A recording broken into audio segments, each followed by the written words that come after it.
Hi guys, good morning to everybody. Today is the 6th of April 2026. This is KEL, Crazy Global Anytime, Anywhere. All right, so today we're going to talk about the situation and what to do and expect for today's market. All right, but before that, we will make sure that disclaimer apply as usual. Please do your risk management. Okay, so let's now look at the fundamental first for this morning. Now, last night we had a session. We did talk about the Donald Trump getting very upset because two airmen was being shot down, and so then apparently one of them is very severely wounded. So Donald Trump vows Iran that they'll be leaving hell by Tuesday, which is tomorrow, if the Strait of Hormuz deadline is missed. Now we all know that the Strait of Hormuz now is actually now being locked down. Any ships that go near it, they'll be shot, and that's why many countries dare not go past this place, and that basically hits the oil price at a very high level. Because 20% of the oil production comes from there, and of course we all know that Donald Trump had given a 10 days so-called deadline, which will end tomorrow.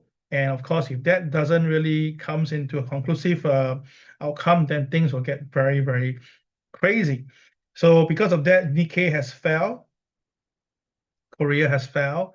A lot of countries that is related, they need a lot of crude oil have came off because oil has went up higher again. And of course, we all know that some people are calling for buy on certain shares, like the Nasdaq shares, and saying that this is going to be over soon. So everybody got their own view here. Yeah. Now, for the economic calendar today, we have the ISM non-manufacturing, and we don't have a forecast yet at the moment right now. Okay, and you can see that this is for today. For tomorrow, we have the durable goods, but it's pending, not confirmed yet. And for this week, we have the crude oil inventories on Wednesday, and Thursday we have the FOMC minutes meeting, which very highly chance it will inform people that there will be no rate cut in the near term. And also we have the PCA data coming in, and it seems to be about flat on Friday. The CPI data is going to go crazy. The CPI data is expected to be much higher because of the current crude oil price. As a matter of fact, the last time was 0.3, and been staying there for quite a while. Today is 1.0. My gosh, this is crazy. It's 3 times. And if you look at it from the longer time view, let's take a look. All right, coming in. I'm using my 3G now. Let me just double check my 3G.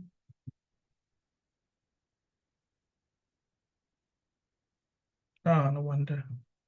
Hang on a minute. I'm on hotspot, but my thing is on Wi-Fi. Okay, that should fix that problem. Okay, so just give me a moment now. I'm trying to get this data in. Okay, here we go.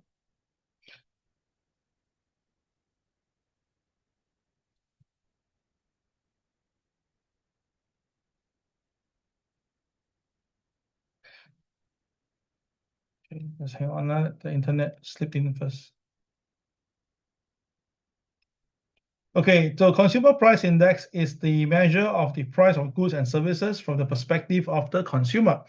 It's a key way to measure change in purchasing trends and inflation. So a higher read obviously means that it's very bullish for the US dollar, and a lower read will be bearish for the US dollar. So now you can see that across the last many months, it's at 0.3%. Since year from 2022, from here itself from 2022, right until now, with an average of 0.3%. But yet this time around, we're looking at 1% coming in, and that is where what happened back in 2022. So whatever effort that the Federal Reserve have been doing to curb inflation has now gone down the drain because of what's happening today. All right, so that is whereby the concern will be. And if you look at the next FOMC meeting, it will be only on the 23 days later. And you can see that now it's 99.5% that the market is expecting no rate cut or this coming FOMC meeting, which day is that? It will be on the 26th of April. no rate cut, 99.5%. Oh my God. 17th of June, what we have over here, we have 97.4. Okay, so it's still a very high level. All right, very small expectation of a rate hike, but we have rate cut of 2.5%, but majority is at this 97.4, is at no movement. So we are talking about no movement for two FOMC meeting. So that basically pressured a lot on the US dollar, and that's why you can see the dollar now is strengthening against the gold, and gold is coming off. Okay, so that is the real reason what's happening right now for gold. Okay, let's look at gold price right now.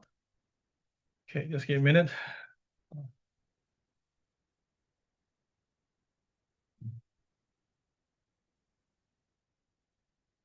Okay, my screen again jam up because of the internet. Hang on a minute, let me just unshare first. It happens once in a while when the internet is not very stable.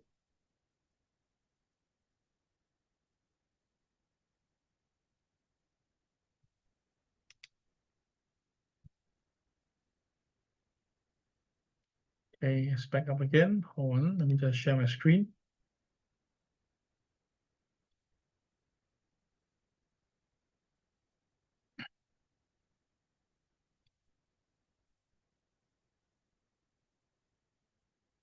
Okay, I'm losing my voice a bit, yeah. Okay, so today the opening price for the gold is at 4665 and the MLP is 4717. So by default, it's more to the sell side than the buy. But because the KSI is green, so there should be some buying from the bottom. And do note there is a stacked diamond here, which go inside the KCL. So 4671 is a very important resistance level. Today, the highest price that gold went was 4666. So it missed the 4671 by $5, and then it pulls back down. So if you want the gold price to go up, the gold has to stay above 4671. That will give a very strong buy up. If not, you will have to hang around here. Now today, majority of time is hanging around at pivot 2, finding support over here at 4632. Okay, and although you have the long-term support from the MA 200, but the short-term resistance, which is stronger, MA 30 shows that the market is still very on the downside.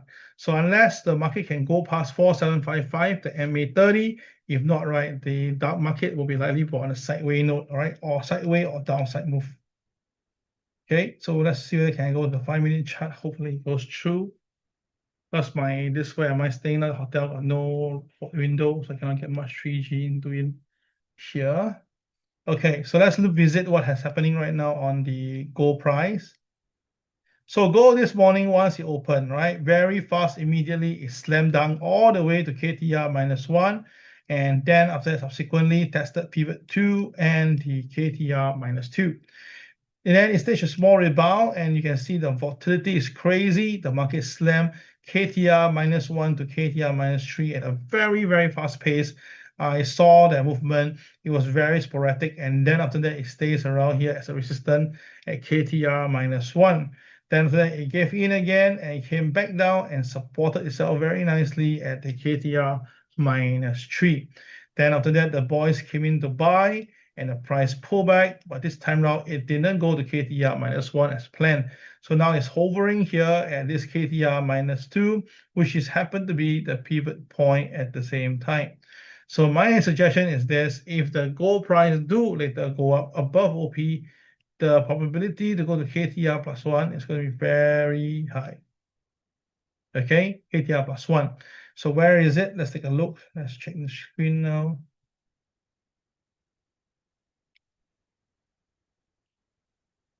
Okay, my screen is definitely jammed up. You can see that it's not really responding to my clicks.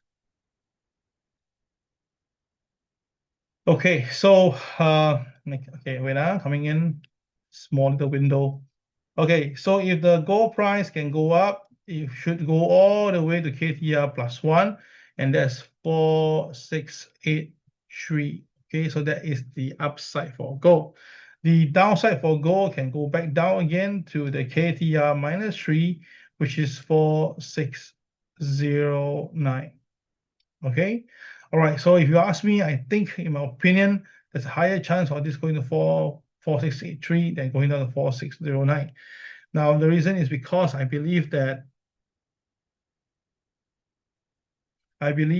the market is going to find some base very soon, and I believe that tomorrow or next day there should be a conclusion between Iran and US, and then everybody take a little breather from there itself. This is how I feel, but of course I can be wrong. So guys, watch out for this 4683 or 4609, depending which direction you are more comfortable with. For me, as long as the KSI on the day chart is green, I usually prefer to buy than to sell. But if I sell a very small quantity, yeah? Okay, now I'm not too sure. Can we see the next market? I cannot, I don't think so, yeah? You can see my screen is totally jammed. I cannot bring anything over.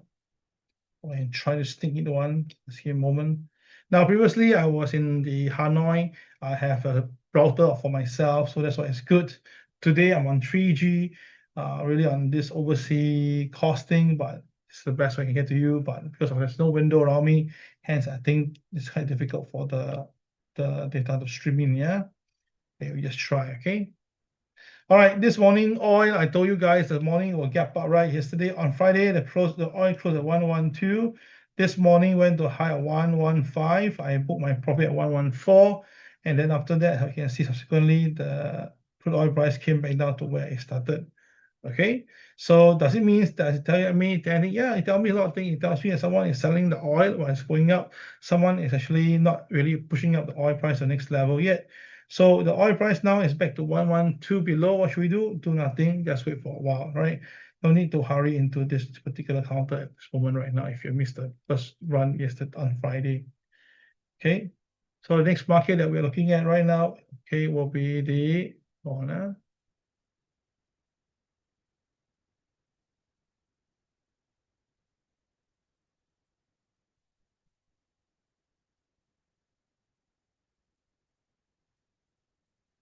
okay, bring the Dow Jones in right now.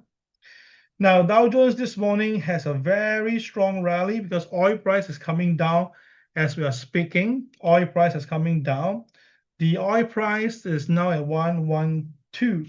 It was 114 earlier. So this morning, the Dow Jones opened below the pivot. And today's an inverse pivot, pivot 1 and pivot 2 inverse. And it stays above OP. It was a buy, and now it's rested at the pivot 1. The boys are still selling. You can see very clearly the retail are also selling at the moment, but the price seemingly telling us that the market is not going to come down soon.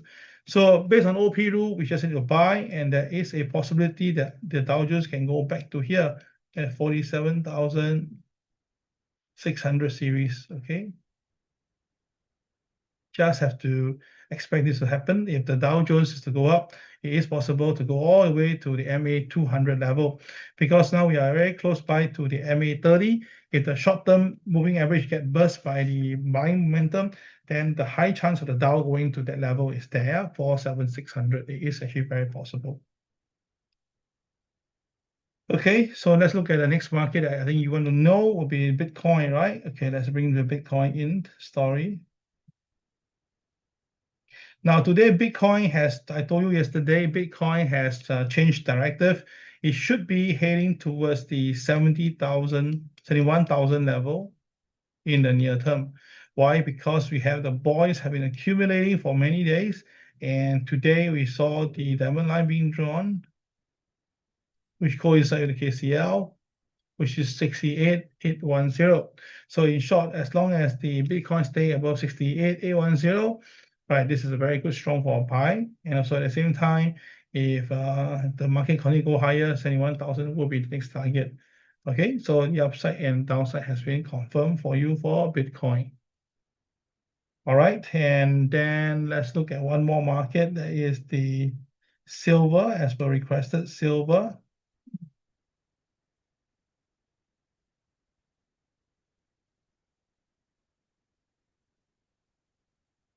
Now, silver is also firming up a little bit. Silver, it came down all the way, crashed down to nearly the KCB, just a fraction only, and now it's recovering. So if you ask me, that this is a big, nice movement. The upside for silver can be as high as 75, 76. or 77, which is about the possible that it should be going 77. Yeah. All right. So watch out for this. I think this is where silver will go towards 77 in the short term. Now, silver in terms of ROI is cheaper, is better than gold. Gold ROI with the capital layout versus the silver can buy almost twice. So if you are looking to buy and speculate, then this is actually one thing for you to consider. Okay. All right. So let me see. I think that will be all. Let me just bring Hang Seng a little bit for today. Now for Hong Kong market, right, you can see today it has came down first and reversal. So that shows again the downside resilient in the market. And if the market breaks over OP, then we're going to expect it to go all the way up to this MA30, which is 25332. And any more higher, I think they will utilize him back for this KCL, which is approximately, yeah, 25580, 25580, so 400 points away. So 25580 will be a level that I think that I want to take a look and see whether there is the upside to this KCL level for Hang Seng at 25580. Yeah. All right, guys, that will be all for today's sharing. As I said once again, I'm pretty bullish in the gold market right now. And the reason is because I saw what I want to see, which is the KCX at the bottom turning and then a yellow candle. But of course, we can see that it's still very, very weak because of the current fundamental that is holding back. But once the fundamental is out of the window, then I believe that the technical will come in and that will really push gold much higher. So my belief is this gold, if you can go up again, break past the pivot, break past the moving average, I believe that you're going to test the pivot one by this week, right? 4850s, because I know that this changed every day, but about 4850 likelihood we'll see this number coming in. So about $25 from where we are right now. Okay, thank you very much. Take care, and I'll see you guys online very soon. This is Kel signing off. Take care. Bye-bye.